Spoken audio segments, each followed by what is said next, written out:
Here we are with the second of the porch conversations, though this isn't actually my porch, it's kind of right across the way. Um, Here's a question we're looking at today. Again, if you missed last video, these are a lot of the questions that people have come up with when they found out I was writing a book on positivity. I do a blog. Some of the more frequently asked questions that I get, I'm going to share them with you in case they're on your mind as well. This one is probably the most popular asked question, and that is this. They come up to me, they say, Neil, I get you're all about positivity, but how can I be positive when I just lost a loved one, a job, or my health and have a serious health condition? The first and easy answer is, like we discussed in last video, sometimes it's okay to have what we call negative emotions. Certainly, let's look at the first one. When you lose a loved one, you're gonna feel sadness, loss. They're called loved ones for a reason. We love them. It is what you do with these feelings that separate failure from overcoming them. In the case of a loved one, you notice there are two kinds of people. Some people lose a loved one, they're never able to get over it. They're never able not to get over it, but come to terms with it. Their life, their entire rest of their life is spent in pain and sorrow. Now, certainly when you come up with memories, again, you're going to feel that sense of loss. That's natural, that's healthy. But some people manage to not only come to terms with it, but honor their loved one that passed on, and go on to do something in their memory. Maybe create a walk, maybe get together with the family and celebrate their life. And they're able to move on with their lives. And certainly there's tons of therapies and lots of things to look into for that. But specifically, I'm going to talk about one thing and how it relates to positivity in that regard.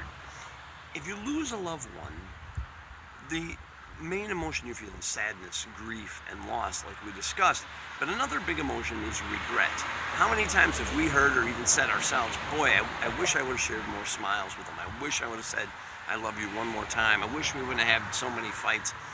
Well, how much different would you feel if before a loved one passed away, you knew that you had spent time with them that is the best that you could spend, that you shared as many smiles as you could, that you could say you love them as many times? Of course, you still would want one more. That's natural. Everybody would want more time with their relatives. However, at least you would be content in the fact to know that while they were here, you spent as much time loving them as you could. Now let's look at the second one, loss of a job. If you look back to the video called Don't Let Them Steal Your Identity, you know I actually got started on the path of doing what I do by a job loss. I know the feelings range from fear, uncertainty, frustration, resentment.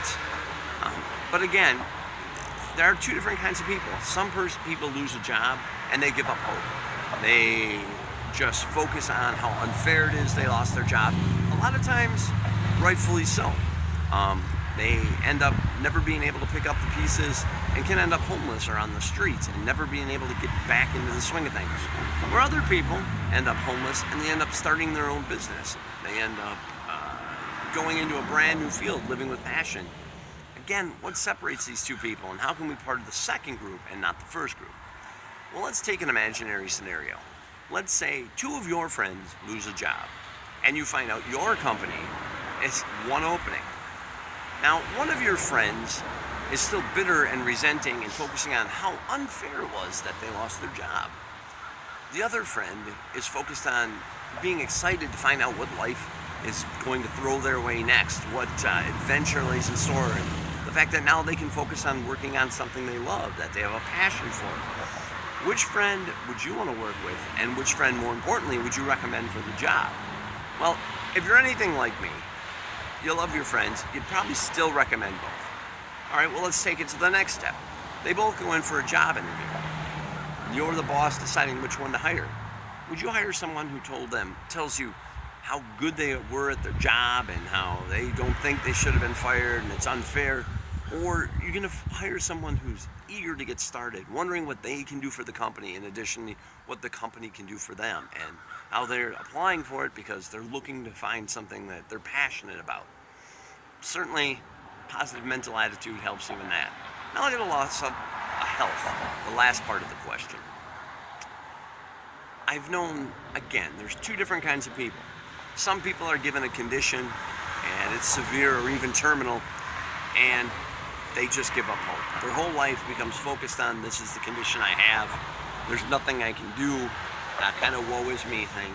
And they decline rapidly, and before you know it, they're no longer with us. Or if they are no longer with us, their life is spent focused in this condition that they have. Yet there are other people who have a heart attack or diagnosed with a condition, and they adopt some of the most healthy lifestyles they can, and they live life with the most passion they can, whatever time they have left. So again, what separates these two groups of people? Well, certainly, again, the answer is a positive mental attitude. Both are dealt with the same conditions, both approach it in two different ways.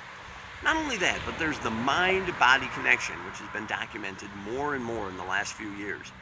If you have a positive mental approach to life and to your condition, not only will you be more receptive to treatment, but you'll do a lot to actually help the body heal itself.